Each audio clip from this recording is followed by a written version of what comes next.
தேவனுடைய பரிசுத்த நாமத்திற்கு மகிமை உண்டாவதாக. இந்த காலவேளையில் உங்கள் அனைவரையும் ஆண்டவராகிய இயேசு கிறிஸ்துவின் இன்ப நாமத்தில் உங்களை அன்போடு வாழ்த்தி வரவேற்கிறேன். விண்துளிகள் வாயிலாக இந்த நாளிலே சந்திப்பதிலே மிகுந்த மகிழ்ச்சி அடைகிறேன். இந்த நாளின் செய்தியிலே விசுவாச பாதையில் வில்லியம் மில்லர் அவரை குறித்து நாம் கேட்க இருக்கிறோம். முந்தி பூர்வ காலத்தில் நடந்தவைகளை நினையுங்கள், நானே தேவன், வேறொரு தெய்வம் இல்லை என்று ஏசாயா 46:9 வாசிக்கிறோம்.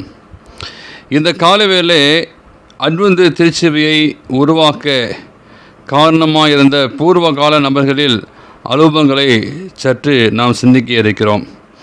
அதிலே வில்லியம் மில்லர் 1782 ஆண்டு பிப்ரவரி மாதம் 15 பிறந்தார். இவர் வாலிபனாக இருந்தபொழுது தெய்வ நம்பிக்கை இல்லாதவராக இருந்தார். 2 ஆண்டுகள் இராணுவத்தில் கேப்டனாக பணிபுரிந்தார். ஒருமுறை சபையில் ஏசாயா 53 அதிகாரம் வாசிக்க கொண்டிருக்கும்போது மிகவும் உணர்ச்சி வசப்பட்டு வாசிக்க முடியாமல் அமர்ந்து விட்டார். 1816 ஆண்டு முதல் 1818 வரை 2 ஆண்டுகள் வேதத்தை படித்த பின் தீர்க்க தரிசனங்கள் யாவும் உண்மை என்றும் நிச்சயம் என்றும் தீர்மானித்தார். மேலும் உலகின் முடிவும் கிறிஸ்து இயேசுவின் 2வது வருகையும் 1843 ஆண்டில் இருக்கும் என்றும் தீர்மானித்தார். வில்லியம் மில்லரின் பிரசங்கத்தை கேட்டு ஆயிரக்கணக்கானோர் கிறிஸ்துவின் வருகைக்கு ஆயத்தமாக இருந்தனர். லட்சக்கணக்கானோர் இயேசு கிறிஸ்துவின் 2ஆம் வருகைக்கு 1844 ஆண்டு அக்டோபர் 22 காத்திருந்தனர்.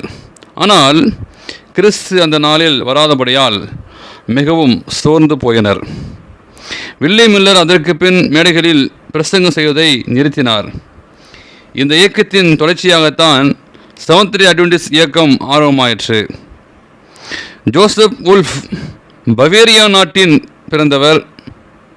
இவருடைய தகப்பனார் ஒரு யூத மார்க்கத்து ரபி.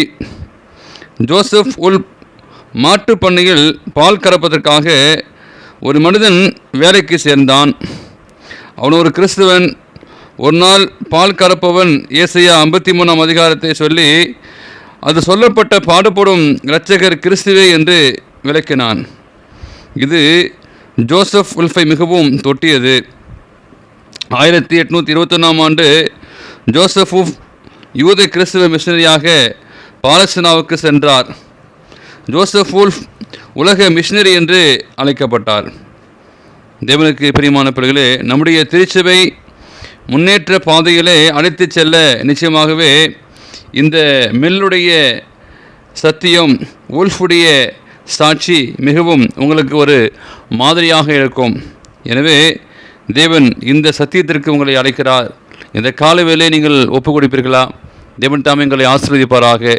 இந்த செய்தியை கேட்ட உங்களையும், இந்த நாளை பிறந்த நாளையும் திருமண நாளையும் காணுகிற பிள்ளைகளை தேவன் தாமே ஆசீர்வதிப்பாராக.